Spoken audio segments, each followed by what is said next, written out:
आज के इस वीडियो लेक्चर के अंतर्गत हम लोग वायुमंडल का संगठन अर्थात कंपोजिशन ऑफ एटमॉस्फेयर की चर्चा करेंगे। इसके अंतर्गत हम लोग यह जानने का प्रयास करेंगे कि वायुमंडल की रचना किन किन तत्वों या पदार्थों से मिलकर के हुई है और इन तत्वों या पदार्थों की वायुमंडल में क्या भूमिका है और ये तत्व या पदार्थ हमारे लिए किस प्रकार से महत्वपूर्ण हैं और इन तत्वों या पदार्थों से हम किस प्रकार से प्रभावित होते हैं। तो आइए आज के इस वीडियो लेक्चर की शुरुआत करते हैं। सबसे पहले हम लोग यह जानने का प्रयास करेंगे कि आखिर वायुमंडल है क्या, और फिर इसके बाद हम लोग जानेंगे कि वायुमंडल की रचना किन किन तत्वों या पदार्थों से मिलकर के हुई है, अर्थात वायुमंडल का संगठन कैसा है, किस प्रकार का है। तो आइए आज के इस वीडियो लेक्चर की शुरुआत करते हैं। हमारी पृथ्वी के चारों ओर विविध प्रकार की गैसों का एक आवरण विद्यमान है और पृथ्वी के चारों ओर विविध प्रकार की गैसों का ये जो आवरण है, इसी को हम वायुमंडल के नाम से जानते हैं। गैसों का यह आवरण पृथ्वी के चारों ओर काफी विशद रूप में फैला हुआ है। समुद्र तल से लगभग 29,000 किलोमीटर की ऊंचाई तक वायुमंडल का विस्तार माना जाता है और यह पूरा का पूरा वायुमंडल पृथ्वी के गुरुत्वाकर्षण बल के कारण पृथ्वी के साथ टिका हुआ है या पृथ्वी के साथ लगा हुआ है। इसका मतलब यह है कि यदि गुरुत्वाकर्षण बल पृथ्वी में नहीं होता या गुरुत्वाकर्षण शक्ति पृथ्वी में नहीं होती तो शायद यह वायुमंडल पृथ्वी के साथ हमें दिखाई नहीं पड़ता। हम लोग भी इस पृथ्वी पर गुरुत्वाकर्षण बल के कारण ही रह पाते हैं, क्योंकि पृथ्वी हमें अपनी ओर खींचती है। जिस प्रकार से हम जीवधारियों को, हम मनुष्यों को या विविध पदार्थों को पृथ्वी अपनी ओर खींचती है, ठीक उसी प्रकार से वायुमंडल को भी पृथ्वी अपनी ओर खींचती है। उसके ऊपर एक बल लगाती है जिसको हम गुरुत्वाकर्षण बल कहते हैं और इसी कारण यह वायुमंडल जो है पृथ्वी को छोड़ करके अन्यत्र जा नहीं पाता। पृथ्वी के साथ यह वायुमंडल जो है लगा रहता है या टिका रहता है। अब हम लोग चर्चा करते हैं कि वायुमंडल की रचना किन किन पदार्थों से मिलकर के हुई है। तो वायुमंडल की रचना मुख्यतः 3 आधारभूत तत्वों से मिलकर के हुई है और ये 3 आधारभूत तत्व हैं गैस, जलवाष्प और एरोसॉल। इसका मतलब है कि हमारा ये जो वायुमंडल है पूरा का पूरा, जो पृथ्वी के चारों ओर विशद रूप में फैला हुआ है, इसमें विविध प्रकार की गैसें, जलवाष्प और एरोसॉल पाई जाती हैं और इन्हीं से मिलकर के यह वायुमंडल बना हुआ है। वायुमंडल में गैसें विविध प्रकार की पाई जाती है, जैसे nitrogen gas, oxygen gas, argon gas, carbon dioxide, methane gas, ozone gas, hydrogen, helium, xenon, krypton, chlorofluorocarbon, ऐसी ही तमाम गैसें हमारे वायुमंडल में पाई जाती हैं। वायुमंडल में जितनी भी गैसें पाई जाती हैं, इन गैसों को हम 2 भागों में बांटते हैं। एक को हम बोलते हैं स्थिर गैस और दूसरे को बोलते हैं परिवर्तनशील गैस। स्थिर गैस का मतलब ऐसी गैसें जिनकी प्रतिशत मात्रा में हमें 80 किलोमीटर की ऊंचाई तक कोई परिवर्तन देखने को नहीं मिलता, उन गैसों को हम बोलते हैं स्थिर गैस। यानी धरातल से या समुद्र तल से लगभग 80 किलोमीटर की ऊंचाई तक में जिन गैसों की प्रतिशत मात्रा एक समान बनी रहती है, उसमें हमें कोई परिवर्तन देखने को नहीं मिलता, उसे हम बोलते हैं स्थिर गैस। इसके अंतर्गत नाइट्रोजन, ऑक्सीजन और आर्गन जैसी गैसें आती हैं। नाइट्रोजन हमारे वायुमंडल में सबसे अधिक मात्रा में पाई जाने वाली गैस है, 78%। दूसरी सर्वाधिक मात्रा में पाई जाने वाली गैस कौन सी है? ऑक्सीजन, 20.94%, या राउंड फिगर में बोले तो 21%। और तीसरी सर्वाधिक मात्रा में पाई जाने वाली गैस है आर्गन, 0.93%। तो ये जो 3 मेजर गैसें हैं जो हमारे वायुमंडल में क्रमशः अधिक मात्रा में पाई जाती हैं, इन्हीं गैसों के प्रतिशत अनुपात में 80 किलोमीटर की ऊंचाई तक हमें कोई परिवर्तन देखने को नहीं मिलता, इसलिए इन गैसों को हम स्थिर गैस की श्रेणी में रखते हैं। इसके बाद की जितनी गैसें हैं, चाहे वो कार्बन डाइऑक्साइड हो, ozone, methane, chlorofluorocarbon, hydrogen, helium, xenon, krypton, जितनी भी गैसें हैं, इसके बाद की जितनी भी गैसें, ये गैसें, इनको हम बोलते हैं परिवर्तनशील गैस। इनको परिवर्तनशील गैस इसलिए बोलते हैं क्योंकि इन गैसों की जो प्रतिशत मात्रा है वो बदलती रहती है। इन गैसों की प्रतिशत मात्रा समय के अनुसार बदलती रहती है, इसलिए इसको हम क्या बोलेंगे, परिवर्तनशील गैस।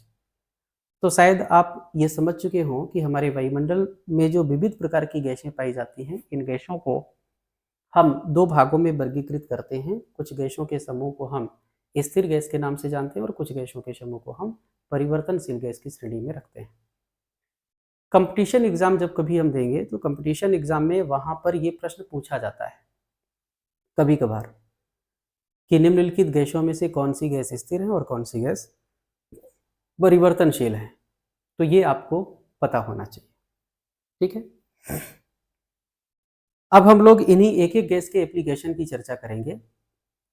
तो सबसे पहले हम लोग चर्चा करते हैं नाइट्रोजन गैस की। नाइट्रोजन एक प्रकार की स्थिर गैस है, इसकी चर्चा हो ही चुकी है, और यह गैस हमारे वायुमंडल में, ये गैस पूरे वायुमंडल में नहीं पाई जाएगी। यह गैस हमारे वायुमंडल में समुद्र तल से 80 से 100 किलोमीटर की ऊंचाई तक में पाई जाती है। यह एक रंगहीन, गंधहीन और स्वादहीन गैस है। इसका मतलब है कि नाइट्रोजन गैस का कोई रंग नहीं होता, इसकी कोई गंध नहीं होती और इसका कोई स्वाद भी नहीं होता। यदि इसका कोई रंग होता तो नाइट्रोजन सबसे अधिक मात्रा में वायुमंडल में है, 78%, तो दिखाई पड़ती कि ये देखो नाइट्रोजन जा रही है, लेकिन इसका कोई रंग ही नहीं है तो हम उसको देख नहीं पाते कि किस रंग की है। जैसे ओजोन के बारे में हम लोग जानते हैं कि ओजोन हल्के नीले रंग की गैस होती है ना। इस प्रकार से इसका कोई कलर नहीं होता, नाइट्रोजन का कोई रंग नहीं होता, और कोई रंग ही नहीं, इसकी कोई गंध भी नहीं होती, जैसे कार्बन डाइऑक्साइड की गंध होती है ना। तो इस प्रकार से नाइट्रोजन की कोई गंध नहीं है। अदरवाइज हम लोग महसूस करते कि यहाँ पर नाइट्रोजन बहुत अधिक है गंध से, यहाँ पर नाइट्रोजन बहुत कम है ना।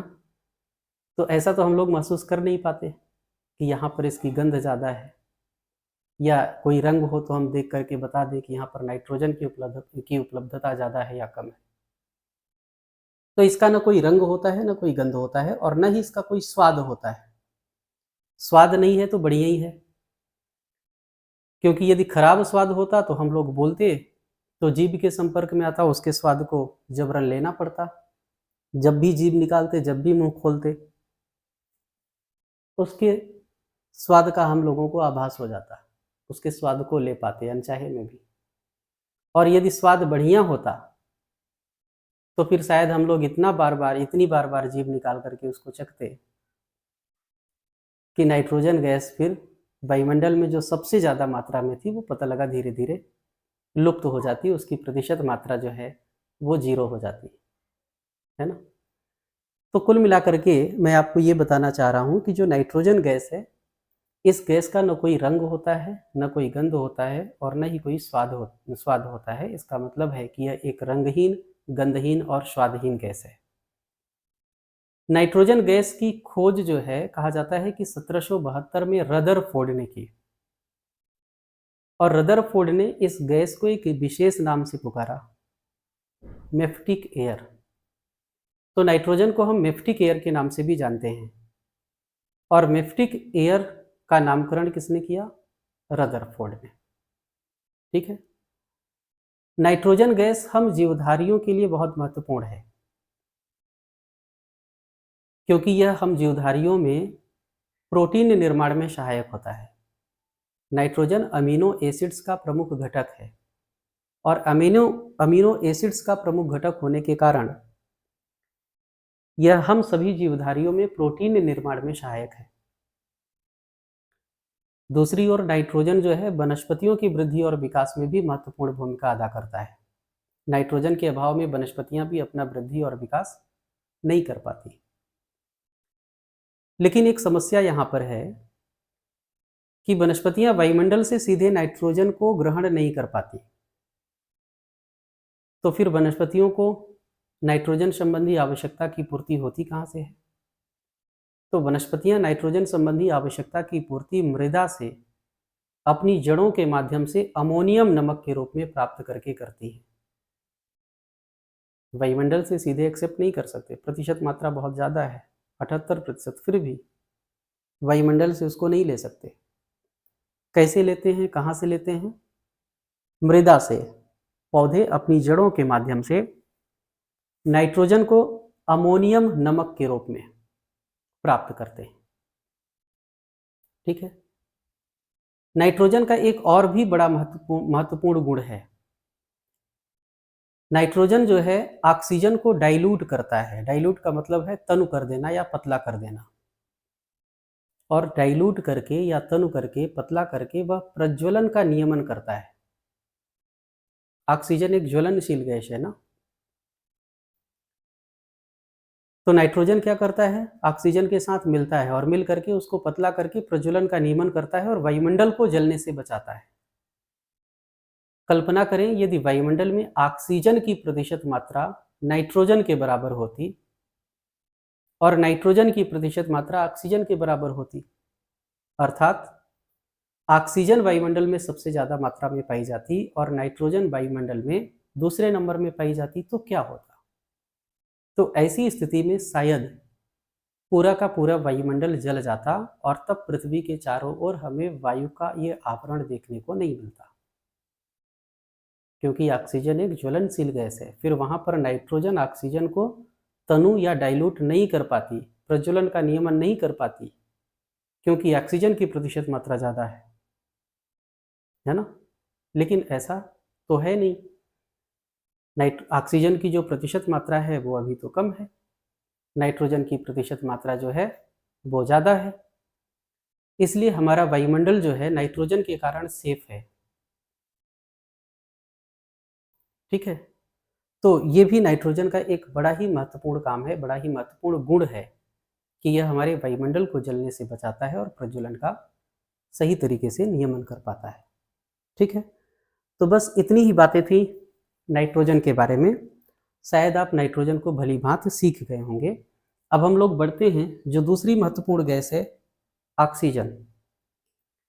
ऑक्सीजन भी एक स्थिर गैस है और यह हमारे वायुमंडल में दूसरी सर्वाधिक मात्रा में पाई जाने वाली गैस है।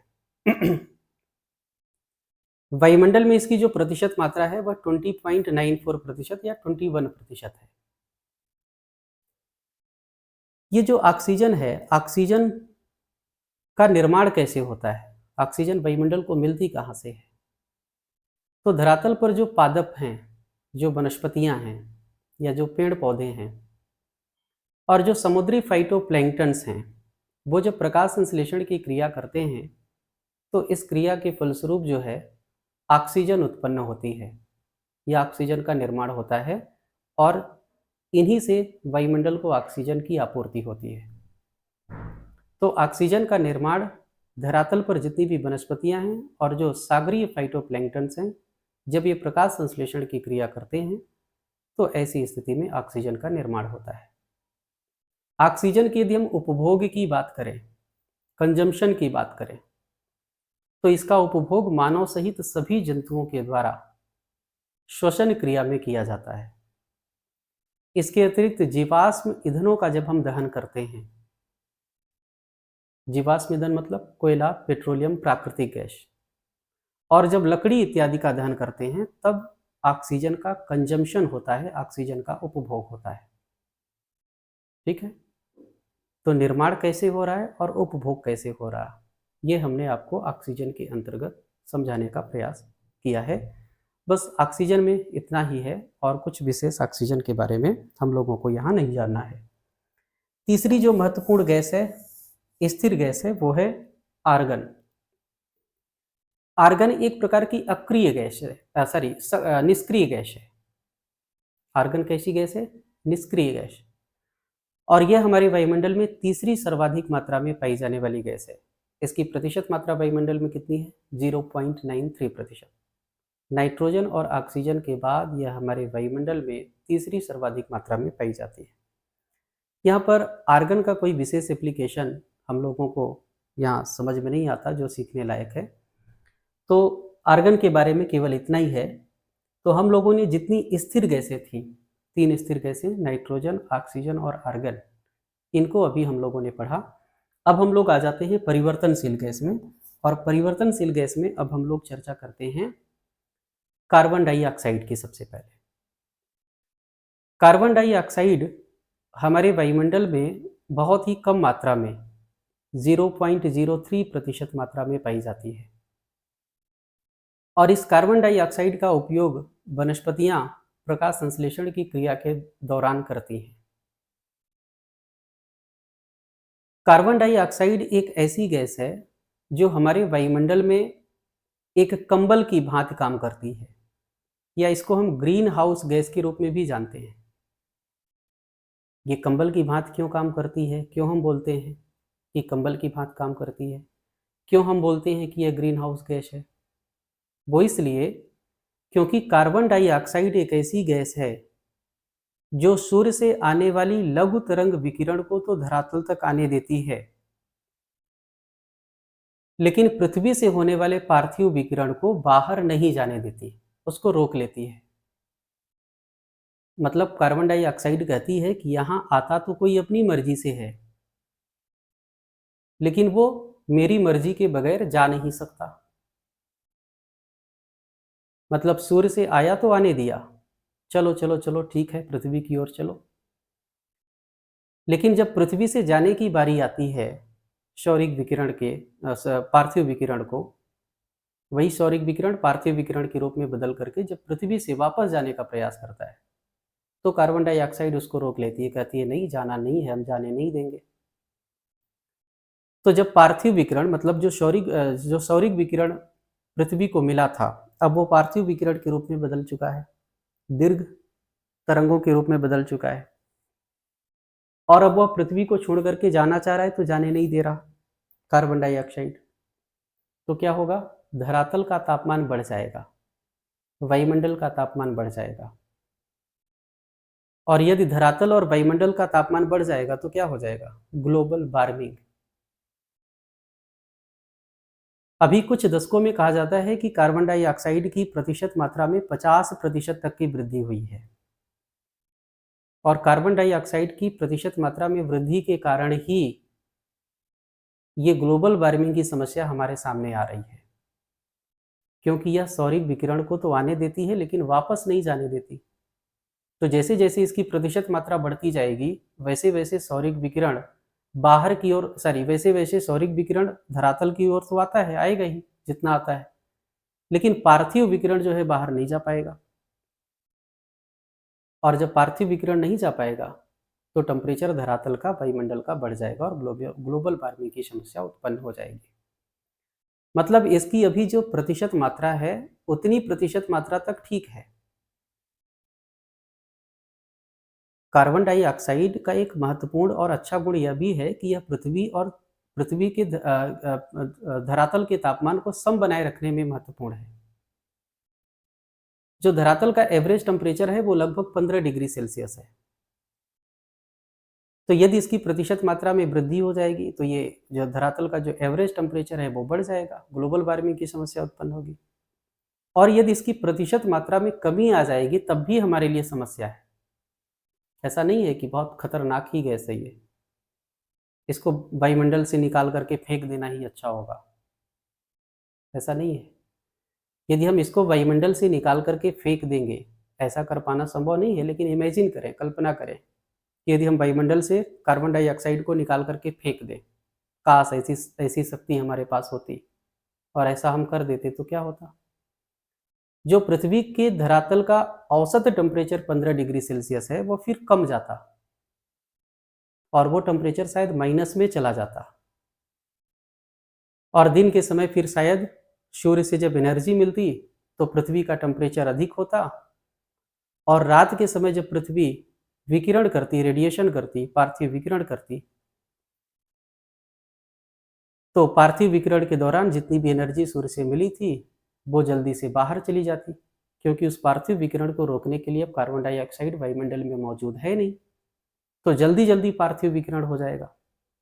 और जब जल्दी जल्दी पार्थिव विकिरण हो जाएगा तो धरातल का टेम्परेचर एकदम गिर करके माइनस में जा सकता है, और जब माइनस में चला जाएगा तो क्या होगा, धरातल के सतह पर बर्फ जम जाएगी, संघनन की क्रिया हो जाएगी, है ना। जो जलवाष्प वायुमंडल में होगी वह वायुमंडल या धरातल के आसपास जो जलवाष्प होगी वह संघनित होकर के छोटे छोटे बर्फ के कणों के रूप में धरातल पर जम जाएगी। यानी धरातल का टेम्परेचर रात के समय में बहुत कम और दिन के समय में टेम्परेचर बहुत ज़्यादा हो जाएगा। ऐसा कब होगा, यदि कार्बन डाइऑक्साइड की मात्रा वायुमंडल में बिल्कुल नहीं होगी तब। ये हमने आपको इमेजिन करने के लिए बोला था कि इमेजिन करें तब क्या होगा, तो यही होगा। ठीक है, तो कुल मिलाकर के कहने का मतलब यह है कि कार्बन डाइऑक्साइड की अभी जो प्रतिशत मात्रा वायुमंडल में विद्यमान है उतनी प्रतिशत मात्रा रहे तो ठीक है, लेकिन यदि इससे ज़्यादा इसकी प्रतिशत मात्रा होती है, इसकी प्रतिशत मात्रा में यदि वृद्धि होती है तो पार्थिव विकिरण में बाधा उत्पन्न होगी, और पार्थिव विकिरण में बाधा उत्पन्न होने के कारण ग्लोबल वार्मिंग जैसी समस्या निर्मित हो जाएगी, है ना। तो हमारे लिए यह गैस लाभदायक भी है, यह पृथ्वी के धरातल के टेम्परेचर को लगभग एक समान बनाए रखने में महत्वपूर्ण है। ठीक है, केवल कार्बन डाइऑक्साइड गैस ही इस प्रकार का व्यवहार नहीं करती कि सूर्य से आने वाले सौरिक विकिरण को धरातल तक आने दे और पृथ्वी जब पार्थिव विकिरण करे तो उसको रोक ले। केवल ऐसा कार्बन डाइऑक्साइड ही नहीं करती, कार्बन डाइऑक्साइड के अतिरिक्त कुछ और भी गैसें हैं जो इस तरीके का व्यवहार करती हैं। कौन कौन सी गैसें, जैसे जलवाष्प, जलवाष्प भी इसी प्रकार का व्यवहार करती है, सूर्य से आने वाले सौरिक विकिरण को धरातल तक आने देगी या उसके अधिकांश या उसके कुछ भागों को अवशोषित कर लेती है, लेकिन जब पृथ्वी के द्वारा पार्थिव विकिरण होता है तो उसके ज़्यादातर भाग को अवशोषित कर लेती है। तो क्या होता है, धरातल का टेम्परेचर जो है बढ़ जाता है, वायुमंडल का टेम्परेचर बढ़ जाता है। इसी प्रकार से व्यवहार जो है ओजोन गैस भी करती है, nitrous oxide gas, chlorofluorocarbon gas, methane gas, ये सब ऐसी गैसें हैं जो हमारे वायुमंडल में ग्रीन हाउस प्रभाव निर्मित करती हैं। मतलब इन सब गैसों को हम ग्रीन हाउस गैस की श्रेणी में रखते हैं। ग्रीन हाउस का कॉन्सेप्ट क्या है, इनको हम ग्रीन हाउस गैस भी बोलते हैं। ग्रीन हाउस गैस क्यों बोलते हैं, क्योंकि ग्रीन हाउस जो है एक कांच का घर होता है और यह घर सामान्यतः जो है उच्च अक्षांशीय प्रदेशों में निर्मित किया जाता है, फल फूल सब्जी इत्यादि के लिए या बागवानी इत्यादि के लिए। वहाँ पर सौरिक प्रकाश उच्च अक्षांशीय क्षेत्रों में सौरिक विकिरण बहुत कम मात्रा में पहुँच पाता है, क्योंकि वहाँ सूर्य की किरणें बहुत तिरछी पड़ती हैं और पौधों की वृद्धि और विकास के लिए चाहिए प्रकाश, तो समुचित मात्रा में वहाँ प्रकाश उपलब्ध हो नहीं पाता। इसलिए उच्च अक्षांशीय प्रदेशों में जहाँ बागवानी की जाती है उस एरिया को एक कांच से जो है चारों तरफ से ढक दिया जाता है, हरे रंग के कांच से। और यह हरे रंग का कांच क्या करता है कि इसके अंदर सौरिक विकिरण प्रवेश तो कर जाती है, लेकिन फिर वह वापस बाहर नहीं निकल पाती।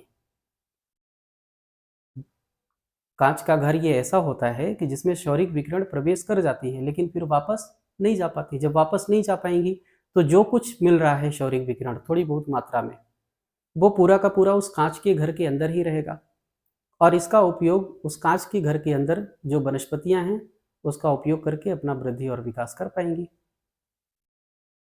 तो ग्रीन हाउस जो उच्च अक्षांशीय प्रदेशों में निर्मित होता है ना, बागवानी इत्यादि के लिए, जिस प्रकार से ग्रीन हाउस व्यवहार करता है ठीक उसी प्रकार से हमारे वायुमंडल में भी कुछ गैसें हैं जो ग्रीन हाउस की तरह व्यवहार करती हैं।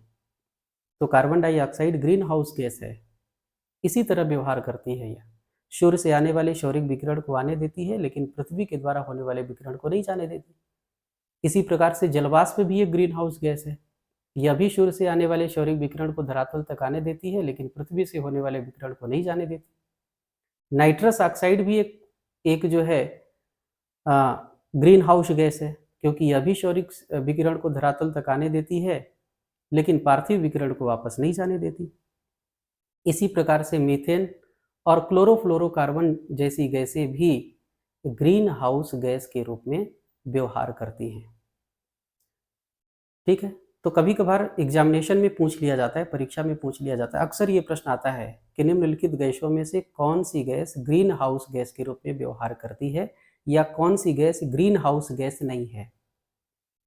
तो यहाँ पर आप लोग ध्यान दीजिएगा, कार्बन डाइऑक्साइड एक ग्रीन हाउस गैस है।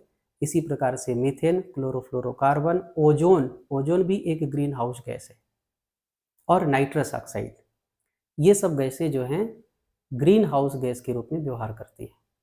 अच्छा, शुरू में हमने आपको बताया कार्बन डाइऑक्साइड के बारे में कि कार्बन डाइऑक्साइड हमारे पृथ्वी के वायुमंडल में कंबल की भांति काम करता है। कंबल की भांति काम करने का मतलब क्या है?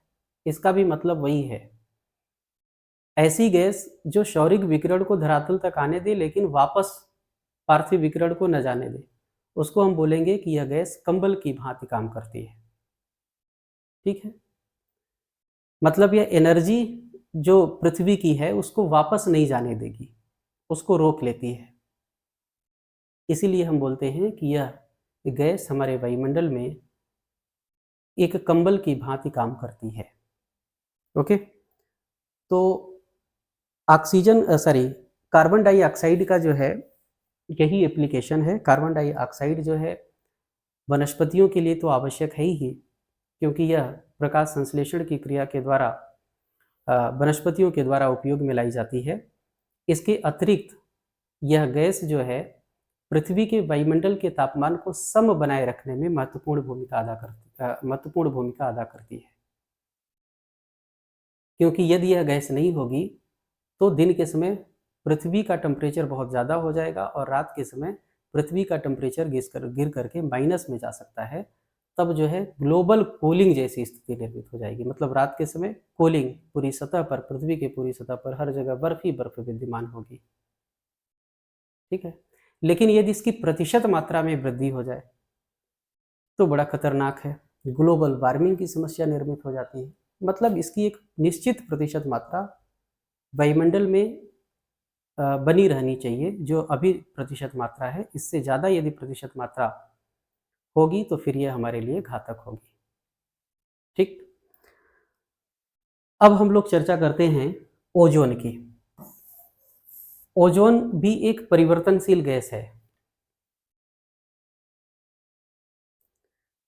ओजोन एक परिवर्तनशील गैस है और यह ऑक्सीजन के 3 परमाणुओं से मिलकर बनी एक ट्राई एटॉमिक गैस है। ट्राई एटॉमिक गैस इसलिए क्योंकि यह ऑक्सीजन के 3 परमाणुओं से मिलकर के बनी होती है।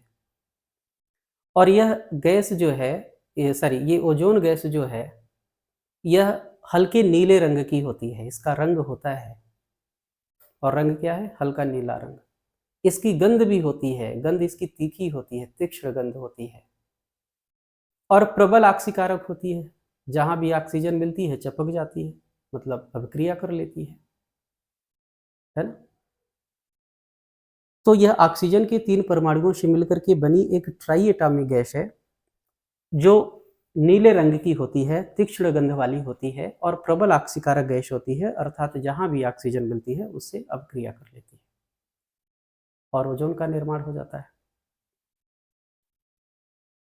ओजोन गैस का जो संकेंद्रण है वो हमारे वायुमंडल में समताप मंडल में है, और इसीलिए समताप मंडल को हम बोलते हैं ओजोन मंडल। समताप मंडल आप लोग जानते हैं कि समताप मंडल जो है क्षोभ सीमा से, या हम कहें कि एवरेज 12 किलोमीटर की ऊंचाई से 50 किलोमीटर की ऊंचाई तक विस्तृत होता है। और इसी क्षोभ सीमा में इसी जो है समताप मंडल में लगभग 15 से 35 किलोमीटर तक की ऊंचाई में ओजोन गैस का संकेंद्रण हमें सबसे ज़्यादा देखने को मिलता है। ये हाइट ओजोन गैस की परीक्षा में पूछी जाती है कभी कभार कि ओजोन गैस का संकेंद्रण सर्वाधिक किस ऊंचाई तक हमें देखने को मिलता है। तो ओजोन गैस का जो सर्वाधिक संकेंद्रण है वो हमें 15 से 35 किलोमीटर की ऊंचाई तक में सबसे ज़्यादा देखने को मिलता है। ठीक है। समताप मंडल में क्योंकि ओजोन गैस पाई जाती है, इसीलिए हम समताप मंडल को ओजोन मंडल के नाम से भी जानते हैं। ओजोन गैस जो है यह सूर्य से आने वाली जो अल्ट्रावायलेट रेज हैं, जो हानिकारक पराबैंगनी विकिरण हैं, उनको धरातल पर आने से रोकती है। सूर्य से जो हानिकारक किरणें चलती हैं, अल्ट्रावायलेट रेज, जो पराबैंगनी विकिरण होते हैं, उनको धरातल पर आने से रोकती हैं। यदि ये ओजोन गैस नहीं होती तो क्या होता?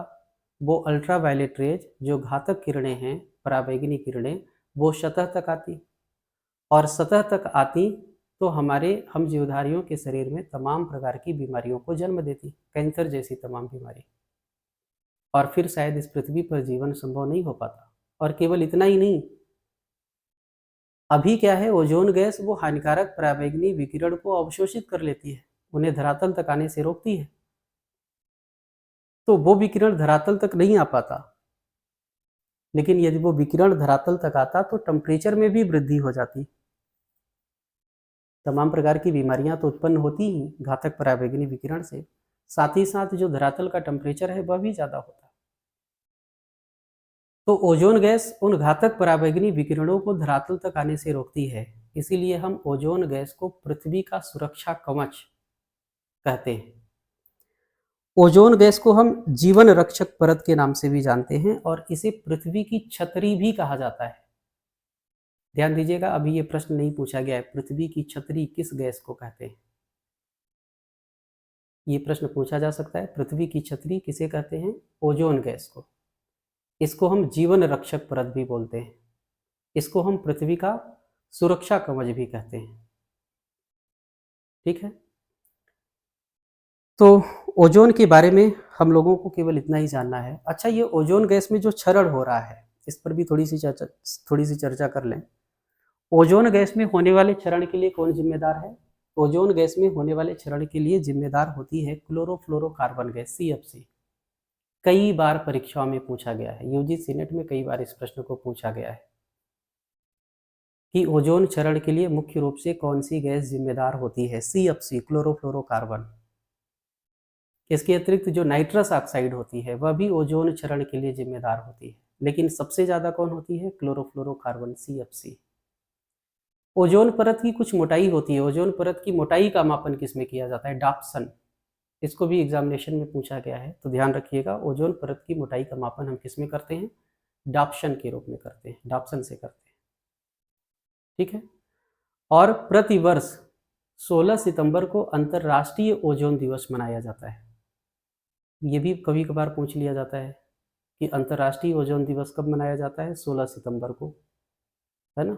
ओजोन क्षरण को रोकने के लिए अंतर्राष्ट्रीय ओजोन दिवस मनाया जाता है, जागरूकता फैलाने का प्रयास किया जाता है लोगों के बीच में कि ऐसी गैसों का उत्सर्जन न करें जिससे ओजोन गैस का क्षरण हो, है ना।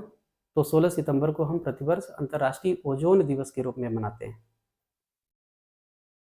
कभी कभार पूछ लिया जाता है कि मॉन्ट्रियल प्रोटोकॉल का संबंध किससे है? मॉन्ट्रियल प्रोटोकॉल का संबंध भी जो है ओजोन क्षरण को रोकने से है। कनाडा में एक शहर है मॉन्ट्रियल, और वहाँ पर एक विश्व स्तरीय सम्मेलन का आयोजन किया गया था ओजोन क्षरण को रोकने के लिए। इसी को हम मॉन्ट्रियल प्रोटोकॉल के नाम से जानते हैं।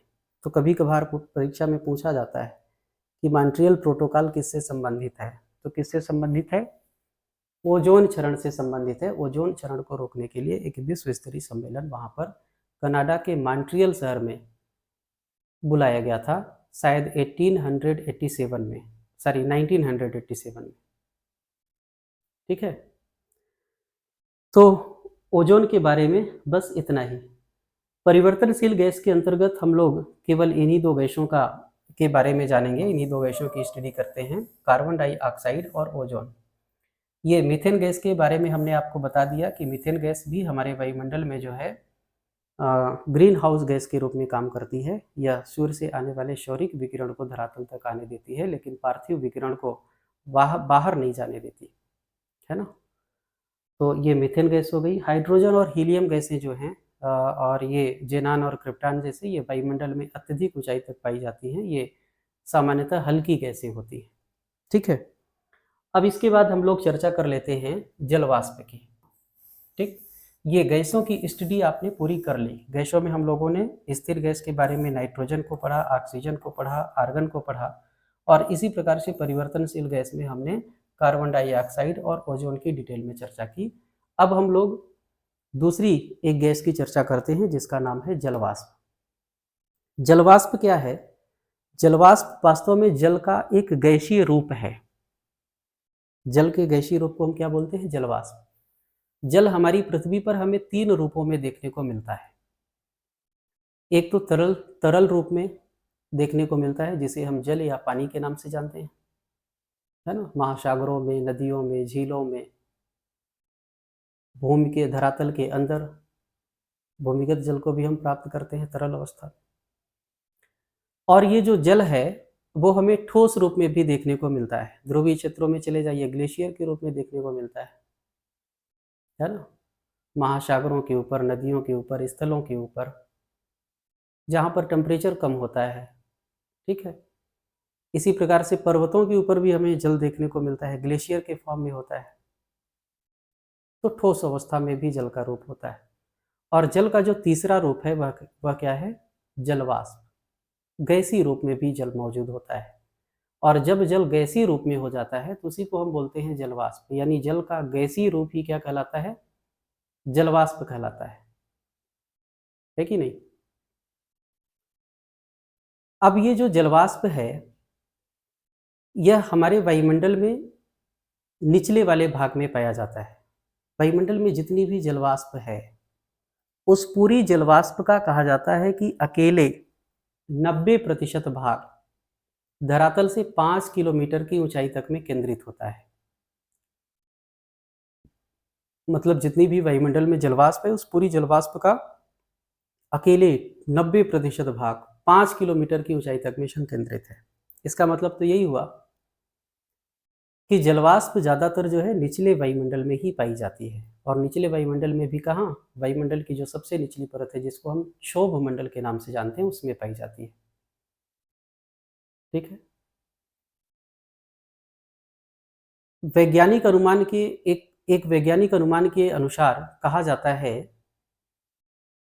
कि धरातल से प्रति सेकंड 1.6 करोड़ टन जलवाष्प की प्राप्ति वायुमंडल को होती है। यानी वायुमंडल जो है हमारा वो धरातल से 1.6 करोड़ टन जलवाष्प प्रति सेकंड प्राप्त करता है। एक सेकंड में जलवाष्प वायुमंडल को कितना मिलता है? 1.6 करोड़ टन। ठीक है? 1.6 करोड़ टन। तो वायुमंडल में जलवाष्प जो है वो बहुत ज़्यादा मात्रा में उपलब्ध है। और ये जलवाष्प जाती कहाँ से है? ये जलवाष्प जो है धरातल से धरातल पर जो जल मौजूद है, जो वाटर बॉडी मौजूद है ना, वनस्पतियों के माध्यम से। और सबसे बड़ा स्रोत है महासागर।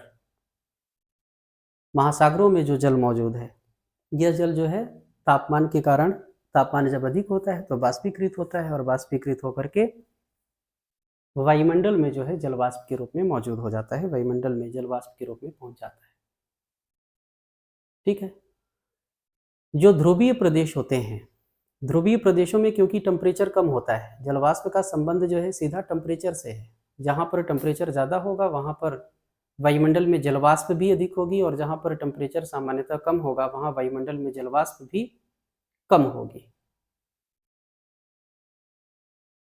जो ध्रुवीय प्रदेश हैं, ध्रुवीय प्रदेशों में क्योंकि टेम्परेचर कम होता है इसलिए वहाँ के ऊपरी वायुमंडल में हमें जलवाष्प का अभाव देखने को मिलता है।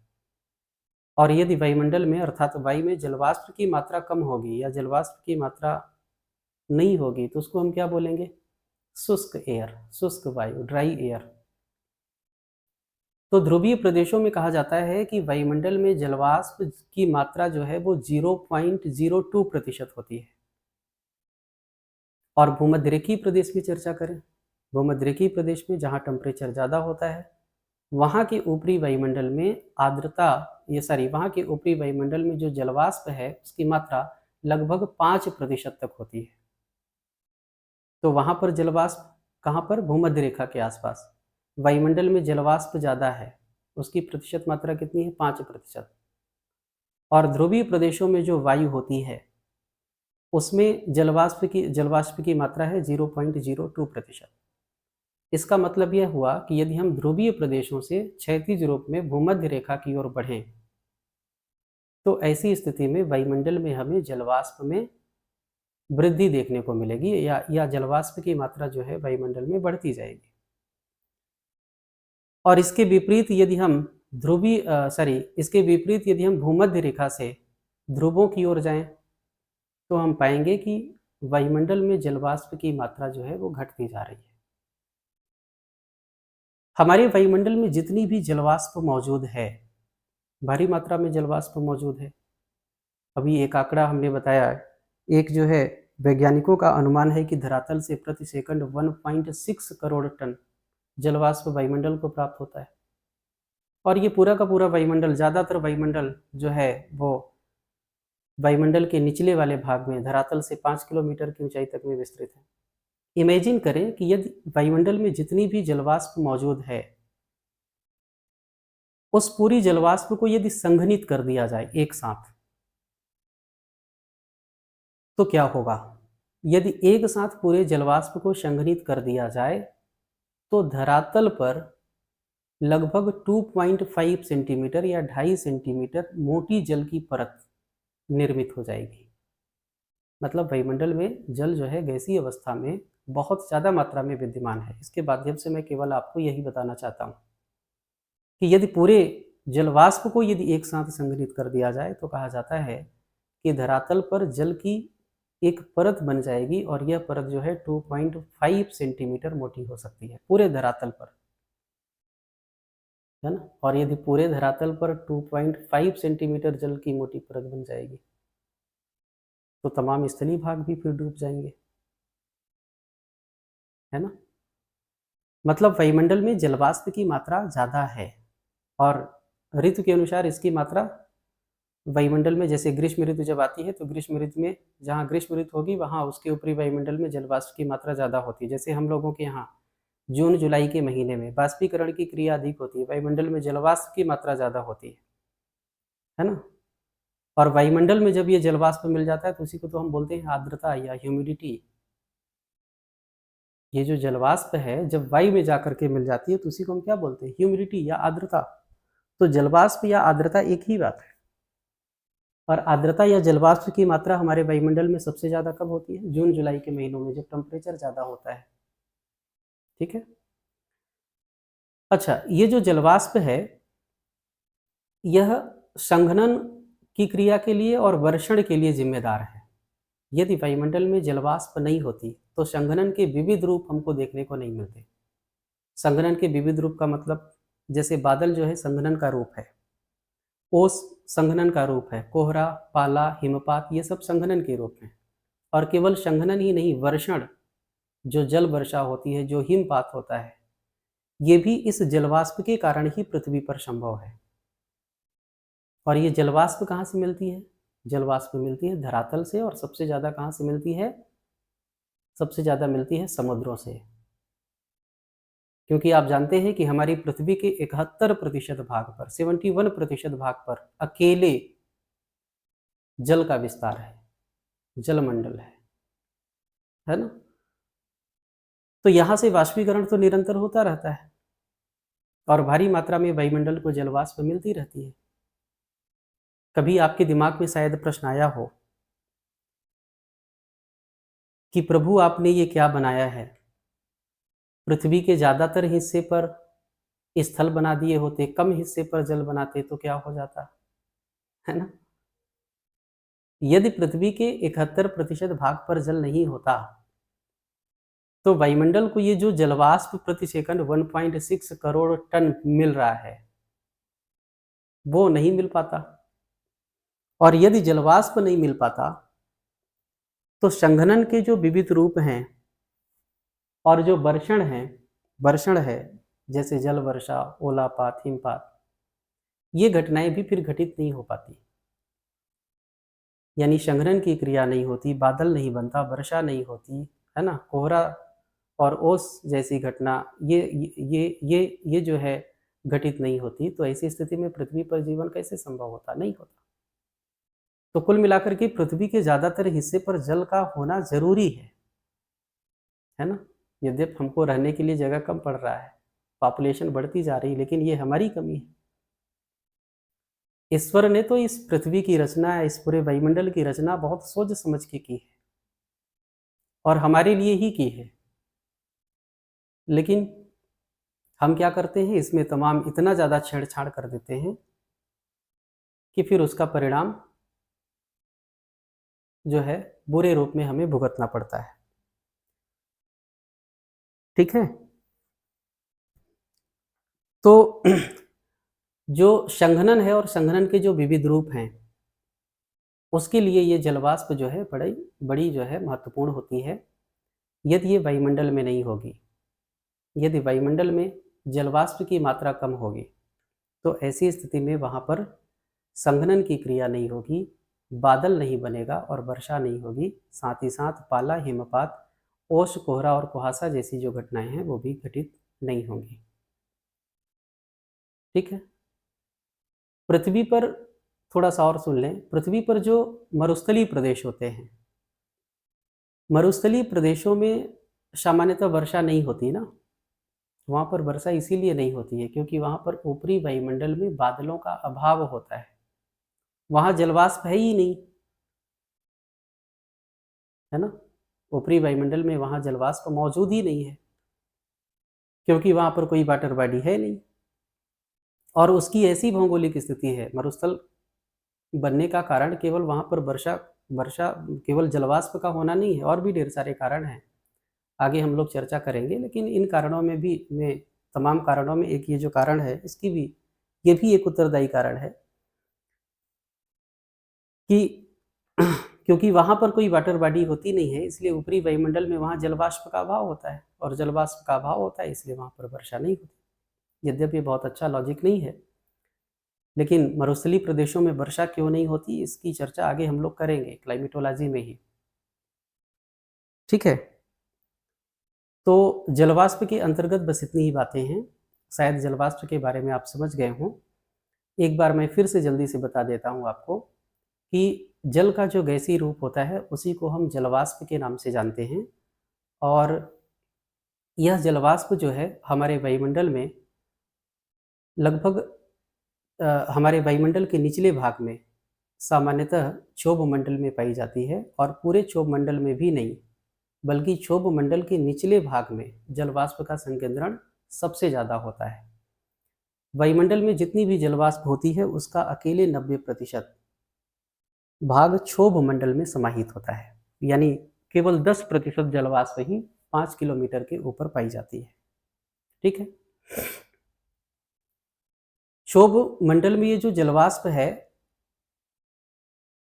ये जो जलवाष्प है, जलवाष्प का संबंध जो है वो टेम्परेचर से होता है। सामान्यतः जहाँ पर टेम्परेचर अधिक होता है वहाँ पर जलवाष्प की मात्रा भी वायुमंडल में अधिक होती है, और जहाँ पर टेम्परेचर कम होता है वहाँ के ऊपरी वायुमंडल में जलवाष्प भी कम होती है। जैसे हमने आपको एग्जाम्पल के रूप में बताया था कि जो ध्रुवीय प्रदेश है, ध्रुवीय प्रदेश में टेम्परेचर के कम होने के कारण वहाँ पर जलवाष्प की मात्रा वायुमंडल में 0.02% है, जबकि भूमध्य रेखीय प्रदेश के आसपास टेम्परेचर ज़्यादा होने के कारण यहाँ पर वायुमंडल में जलवाष्प की मात्रा लगभग 5% तक मौजूद होती है ना। इसका मतलब यह हुआ कि यदि हम ध्रुवीय प्रदेश से वायुमंडल में भूमध्य रेखा की ओर जाएं क्षैतिज रूप में, तो हमें जलवाष्प की मात्रा में वृद्धि देखने को मिलेगी। इसके विपरीत यदि हम भूमध्य रेखा से ध्रुवों की ओर जाएं तो जलवाष्प की मात्रा में हमें कमी देखने को मिलती है। ठीक है। हमारे वायुमंडल को जलवाष्प हमने बताया कि प्रति सेकंड लगभग 1.6 करोड़ टन प्राप्त होता है। तो वायुमंडल में जलवाष्प भारी मात्रा में मौजूद है, और यदि इस पूरे जलवाष्प का हम एक साथ संघनन कर दें तो धरातल पर 2.5 सेंटीमीटर या 2.5 सेंटीमीटर मोटी जल की परत पूरे धरातल पर जम जाएगी, पूरे धरातल पर बन जाएगी। यह जलवाष्प हमारे लिए बड़ी महत्वपूर्ण है, क्योंकि संघनन के विविध रूप, संघनन के जो विविध रूप हैं वो इस जलवाष्प के कारण ही बन पाते हैं या संभव हो पाते हैं। संघनन के विविध रूप जैसे ओस का बनना, कोहरा का बनना, कुहासा का बनना, बादल का बनना, ओला और हिमपात जैसी जो घटनाएं हैं, वर्षा का होना, ये सब जो है संघनन के कारण ही संभव होता है। ये सब जलवाष्प के कारण ही संभव होता है। यदि जलवाष्प नहीं होगी तो संघनन नहीं होगा, संघनन नहीं होगा तो संघनन के विविध रूप हमें देखने को नहीं मिलेंगे। ठीक, अब लास्ट में हम लोग चर्चा करते हैं, ये है एरोसॉल। एरोसॉल क्या होता है? वायुमंडल में कुछ सस्पेंडेड पार्टिकुलेट मैटर पाए जाते हैं। सस्पेंडेड पार्टिकुलेट मैटर ये मतलब एसपीएम, इसको हम हिंदी में बोलते हैं निलंबित कणकीय पदार्थ। ये निलंबित का मतलब होता है वायुमंडल में ढेर सारे बहुत ही महीन महीन धूल के कण होते हैं, जो वायुमंडल में जो वायु में जो है तैरते रहते हैं, लटकते रहते हैं। तो ऐसे महीन धूल के कण जो वायु में तैरते रहते हैं या लटकते रहते हैं, इतने महीन होते हैं कि इन्हें जो है सूक्ष्मदर्शी से भी हम कभी कभार नहीं देख पाते, इतने महीन होते हैं। तो इन्हीं कणों को और जलवाष्प को सम्मिलित रूप से हम बोलते हैं एरोसॉल, यानी वायुमंडल में उपस्थित निलंबित कणकीय पदार्थ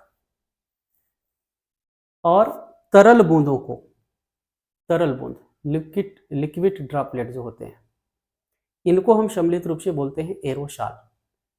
अब एक प्रश्न उठता है कि ये जो एरोसॉल है ये वायुमंडल को मिलता कहाँ से है? तो एरोसॉल जो है वायुमंडल को मिलता है ज्वालामुखी उद्भेदन के समय, जब धूल और राख इत्यादि निकलती हैं काफी तीव्रता के साथ, तो उसमें बहुत महीन महीन धूल के कण, है ना, राख के कण विद्यमान होते हैं। कुछ बड़े बड़े भी धूल के कण होते हैं, बड़े बड़े जो धूल के कण होते हैं वो निचले वायुमंडल में रहते हैं। महीन महीन धूल के कण, है ना, थोड़ा सा अधिक ऊंचाई तक होंगे।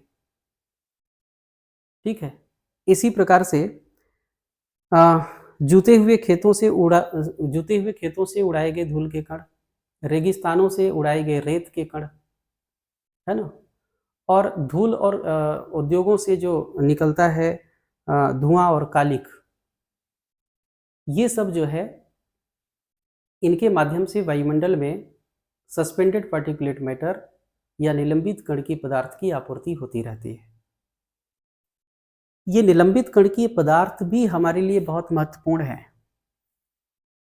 धूल के कण यदि निचले वायुमंडल में उपस्थित होते हैं तो हमारे लिए ये हानिकारक होते हैं, हमारे शरीर में तमाम प्रकार की बीमारियों को जन्म देते हैं, श्वसन संबंधी तमाम प्रकार की बीमारियां होती है ना, आँखों में पड़ते हैं, श्वसन क्रिया के द्वारा शरीर के अंदर चले जाते हैं और तमाम प्रकार की बीमारियों को जन्म देते हैं। मतलब निचले वायुमंडल में यदि ये धूल के कण विद्यमान है तो हमारे लिए हानिकारक है।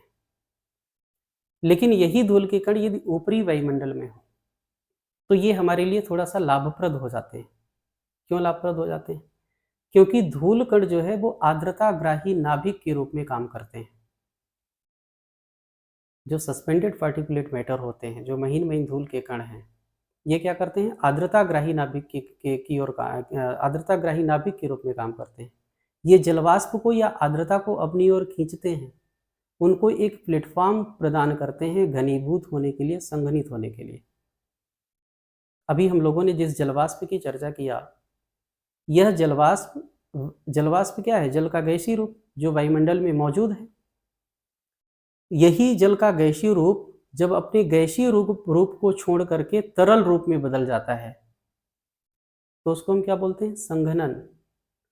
यानी जब जल अपने गैसीय अवस्था को छोड़ करके छोटी छोटी जल के बूंदों के रूप में या छोटे छोटे बर्फ के कणों के रूप में तब्दील हो जाता है या बन जाता है, तो उसको हम बोलते हैं संघनन। संघनन की क्रिया में जल गैसीय अवस्था से छोटी छोटी बूंदों के रूप में या छोटे छोटे बर्फ के कणों के रूप में बदल जाता है। संघनन कब होता है उसके लिए तमाम कंडीशन होती हैं, आगे हम लोग चर्चा करेंगे। अभी केवल आपको यही बस जानना है इस वीडियो लेक्चर में कि जलवाष्प का जो है संघनन होता है, और जब उसका संघनन होता है तो संघनन होने के लिए उसको एक प्लेटफॉर्म चाहिए, और वहां पर प्लेटफॉर्म के रूप में कौन काम करता है? धूल के कण, सस्पेंडेड पार्टिकुलेट मैटर। और ये क्या करते हैं, जलवाष्प को अपनी ओर आकर्षित करते हैं और जलवाष्प इन्हीं के ऊपर जाकर के क्या होती है, घनीभूत होती है या संघनित होती है। तो यदि ये धूल के कण मौजूद नहीं होंगे तो संघनन की क्रिया नहीं होगी, संघनन की क्रिया नहीं होगी तो बादल नहीं बनेगा, वर्षा नहीं होगी, ओस नहीं बनेगा, कोहरा नहीं बनेगा, है ना। तो ये जरूरी है। क्या क्या जरूरी है? सस्पेंडेड पार्टिकुलेट मैटर, निलंबित कणकीय पदार्थ, ये जो महीन धूल के कण हैं, ये भी हमारे वायुमंडल के लिए बड़े महत्वपूर्ण हैं, क्योंकि ये आर्द्रताग्राही नाभिक के रूप में काम करते हैं। ठीक है। दूसरा, ये जो बहुत ही महीन धूल के कण हमारे वायुमंडल में हैं, जिनको हम एसपीएम या सस्पेंडेड पार्टिकुलेट मैटर बोलते हैं, ये धूल के कण सौरिक विकिरण को अवशोषित करते हैं और सौरिक विकिरण को अवशोषित करके उसे प्रकीर्णित कर देते हैं या फैला देते हैं। जब ये धूल के कण इस प्रकार से करते हैं तो हमें जो है सूर्योदय के पहले और सूर्यास्त के पहले एक प्रकाश दिखाई पड़ता है, जिसको हम सूर्योदय के पहले जो प्रकाश दिखाई पड़ता है उसको हम दिवा प्रकाश बोलते हैं, और सूर्यास्त के पहले हमें जो प्रकाश दिखाई पड़ता है उसको हम क्या बोलते हैं, सांध्य प्रकाश। ये जो सांध्य प्रकाश और दिवा प्रकाश है, ये हमें इन सस्पेंडेड पार्टिकुलेट मैटर